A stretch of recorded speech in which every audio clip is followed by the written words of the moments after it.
Welcome back to the battles between Veerbhadra versus Ravana. Who do you think will win? Before we dive deep into the analysis, please remember to subscribe to the channel to support me. Thank you so much.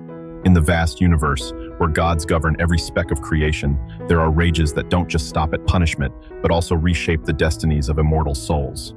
The story of the battle between Veerbhadra and Ravana is one such rage. Everything originated from Lord Shiva's heartbreaking cry on Mount Kailash.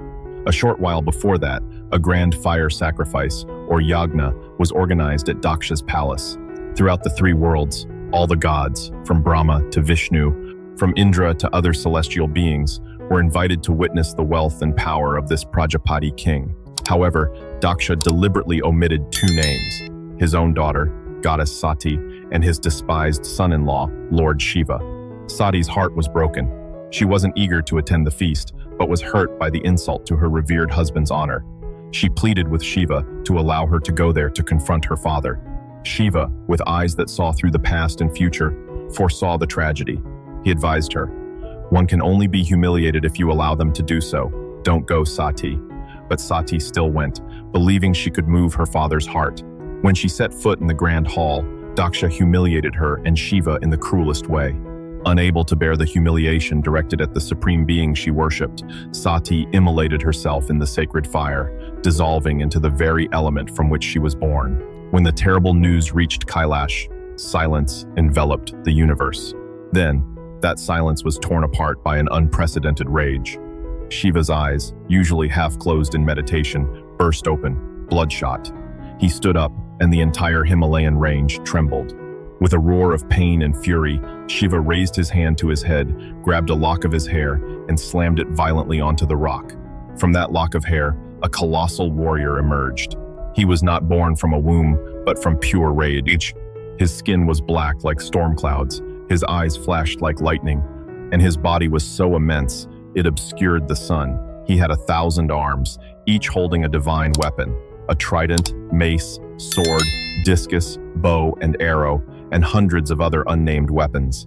That was Veerbhadra, the warrior of auspiciousness, but in reality, an embodiment of absolute destruction.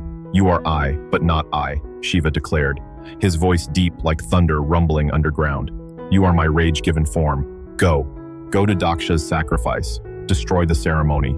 Punish the arrogant. Let the whole world know that my love is pure, but my anger can erase existence." Veerbhadra said not a word. He simply bowed his head to receive the command, then turned and walked away. Each of his footsteps cracked the ground. The Gana army, Shiva's grotesque guardians, creatures with animal heads, skeletal forms, and spectral fire, poured down from Kailash like a flash flood, following the general just born from the destroyer god's hair. The massacre at Daksha Yagna became legendary as an end to arrogance. Veerbhadra reached the gates of the sacrifice, tearing through all barriers. He struck down Lord Vishnu when he tried to intervene, and even the Sudarshana chakra weapon could not deter him. He defeated Indra, breaking the legendary Vajra mace. He struck Agni, the fire god, with the very flames that blazed from his eyes, and defeated Yama, the god of death, simply by being unkillable. Finally, Veerbhadra seized the trembling Daksha, and with a single swing of his arm, he decapitated the Prajapati king, throwing it into the same sacred fire where Sati had immolated herself. The rage was appeased. The three worlds trembled in fear, witnessing the birth and terrifying power of Veerbhadra. But when Mount Kailash returned to peace, and Daksha was revived with a goat's head to atone for his sins, Veerbhadra still existed. He did not vanish.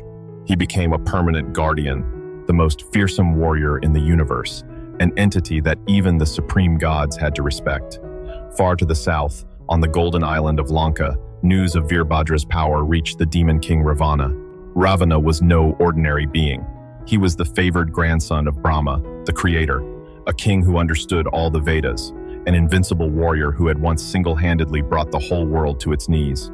But above all, Ravana was Shiva's most fervent devotee. He worshipped the destroyer with a blind and intense love, sitting on his throne, listening to the praises of Veerbhadra's exploits. A fire of jealousy and pride ignited within the demon king. His 10 heads thought simultaneously, how can someone just born, a mere instrument of anger, receive such immense glory? I have prayed for tens of thousands of years, offered my own head as a sacrifice, and composed immortal hymns for Shiva. Is it possible that my strength, my wisdom, my devotion are not even worth a single strand of hair? A wild thought crept into Ravana's mind.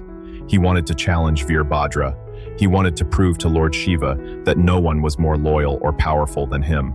But more importantly, it was the curiosity of one powerful being encountering another, and the arrogance of someone who considered himself the center of the universe.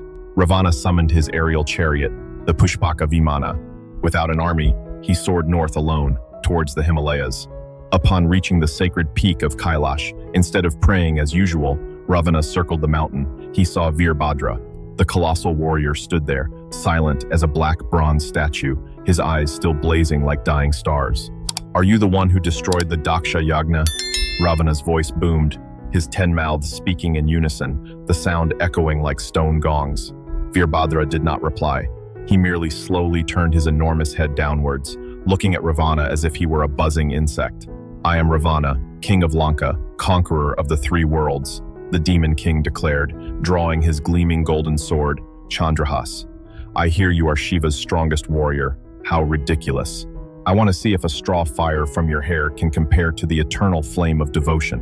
But before Veerbhadra could react, a deep, warm voice, carrying the weight of the universe, resonated from the mountaintop. It was Lord Shiva. He had observed everything. He knew that Daksha's punishment was necessary, but Ravana, despite his arrogance, was still a devout son. He did not want Ravana to be senselessly destroyed. But he also knew that the demon king's pride needed to be cleansed with a painful lesson. "Ravana," Shiva spoke, "you wish to challenge Veerbhadra? I know your strength, but Veerbhadra is no ordinary warrior. He is me." Shiva paused for a moment, then offered a condition. "If you can lift this Mount Kailash, where I am seated, I will allow you to fight him." Hearing this, Ravana's pride surged fiercely. Is that all? He knelt, plunged his sword into the ground, then slipped his 20 arms beneath the foundations of Mount Kailash. He strained his neck, flexed his muscles, and mustered all the power Brahma had bestowed upon him. "O Mahadev, behold the strength of your son." The ground trembled. Giant boulders rolled down. Mount Kailash, the center of the universe, began to lift from the earth. The gods in the heavens panicked. The peak swayed. Ravana's strength was truly extraordinary, surpassing all mortal limits. He had lifted the mountain, but then Lord Shiva smiled. It was a smile both compassionate and stern. He gently pressed the big toe of his left foot onto the ground. The pressure of that toe was equivalent to the weight of the entire universe.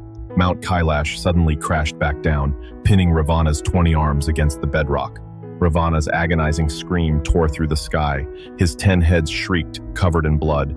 The physical pain was nothing compared to the mental shock. He realized his insignificance before absolute power. But in that moment of extreme agony, the instinct of a devout follower surged within him. He did not beg, nor did he complain. Instead, he began to chant verses.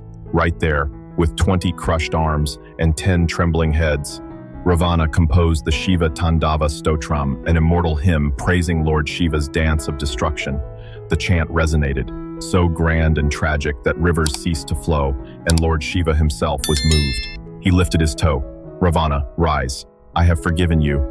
And as a reward for your devotion and poetic talent, I will grant you what you desire." Ravana stood up, his hands trembling, but his eyes resolute. "I still wish to fight Veerbhadra, not out of hatred, but to truly understand the pinnacle of power." Shiva nodded. "Very well, but remember, you have been warned." The vast plains at the foot of Mount Kailash, usually quiet with white snow and cold winds, suddenly became the arena for 2 of the most formidable forces. On one side stood Veerbhadra, an embodiment of storms, with thousands of arms spread out like a colossal steel fan. He wore no armor, for his pitch-black skin was harder than diamond. His breath was sulfur, and his gaze, the apocalypse. In his hand, the trident still bore Daksha's blood, dripping onto the cracked earth. Facing him, Ravana revealed his most terrifying form. His 10 heads simultaneously opened their mouths, spewing fire and poisonous smoke. His 20 arms no longer held musical instruments, but instead clutched 20 different magical weapons: swords, spears, maces, axes, javelins, and even energy spheres containing the power of the sun. His wings spread wide, creating powerful whirlwinds. Ravana let out a roar, signaling the start of the battle. Tens of thousands of Nagastra arrows, poisonous serpent arrows, and Agniastra arrows, fire arrows, rained down from Ravana's bows, covering the sky and hurtling straight towards Veerbhadra. It was an attack capable of wiping out an entire army of angels. But Veerbhadra did not flinch. He simply spun his thousands of arms. The wind generated by his spin was so strong it formed a towering whirlwind wall. All the arrows, whether fiery or venomous, were sucked into the vortex and shattered into dust before they could even graze his skin. Seeing his long-range attack rendered useless, Ravana roared and charged into close combat. He swung his Chandrahas sword, its blade curved like a crescent moon, gleaming brightly and sharp enough to cleave through space itself. This time, Veerbhadra did not evade. He raised his trident to block. Clang! The sound echoed so powerfully it shattered every ice formation on Mount Kailash's peak. The ground beneath their feet sank hundreds of feet deep. This was no longer a battle between two warriors, but the collision of two continents. Ravana fought like a frenzied dancer. His 20 arms attacked relentlessly from all directions, each strike a lethal blow. But to his horror, Veerbhadra possessed many times more arms. Every time Ravana launched an attack, Veerbhadra blocked it with 3 or 4 other arms and countered with 5 or 6 more. The Demon King began to be pushed onto the defensive. He took a punch from Veerbhadra's 300th arm to the chest, flying back for miles, spitting blood and fire. But Ravana was not one to give up easily. In his agony, he chanted, "Maya!" He unleashed the full extent of his magical illusionary powers. Suddenly, the sky darkened. It wasn't clouds obscuring the sun, but pure darkness itself. From within that darkness, thousands, tens of thousands of Ravanas appeared. These were not mere illusory duplicates. Each illusion mimicked a different combat style. There were Ravanas wielding spears, Ravanas chanting spells, Ravanas firing bows. All of them simultaneously attacked Veerbhadra from every corner of space. Veerbhadra was surrounded by a sea of illusions. He frantically slashed and struck, but every time he hit an illusion, it dissolved into smoke and reappeared elsewhere. This was the psychological and physical attack Ravana had used to subdue countless foes.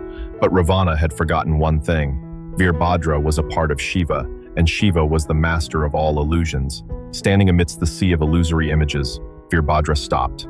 He closed his eyes. Then, right in the center of his forehead, a third eye slowly opened. It was not an eye of fire, but an eye of absolute knowledge, of undeniable truth. The light from that third eye swept across the battlefield like a spiritual nuclear explosion. In a millionth of a second, all of Ravana's Maya illusions were incinerated. The Demon King was violently thrown back into reality, experiencing extreme pain as his eye of illusionary magic had been utterly defeated. With no other option, Ravana resorted to his ultimate technique. He knew he could not win with brute strength or illusion. He had to fight with his very soul. He lowered his weapons and produced a golden veena. As Veerbhadra charged to end the battle, Ravana began to play the instrument. This was no ordinary music. It was the combination of the 7 primordial notes of the universe. Each vibrating string generated a shockwave capable of destroying matter. The surrounding mountains began to crumble.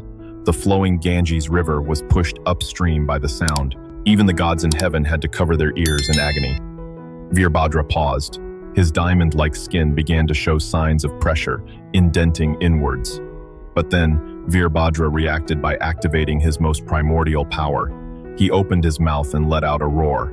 It was not the roar of a mere creature. It was a replica of the Rudra roar, the primordial sound Shiva uttered when creating the universe. Veerbhadra's roar drowned out every melody, submerging Ravana's music in a field of pure, chaotic sound. All of Ravana's instrument strings snapped simultaneously. The veena shattered in his hands. The Demon King Ravana, once proud and invincible, now had no defense left. He sank to his knees, his 20 arms hanging limp, exhausted and utterly spent. He had thrown everything he had, and all of it had been effortlessly crushed by Veerbhadra, like an adult teaching a child. Veerbhadra stepped before the kneeling Ravana. The warrior's eyes showed no mercy. He was righteous destruction. He raised his trident, preparing to end the Demon King, just as he had done with Daksha. "You have lost." Veerbhadra's voice resonated, dry and full of immense power. Veerbhadra was the victor. What do you all think about this battle? Please let me know your thoughts in the comments below. Thank you all so much.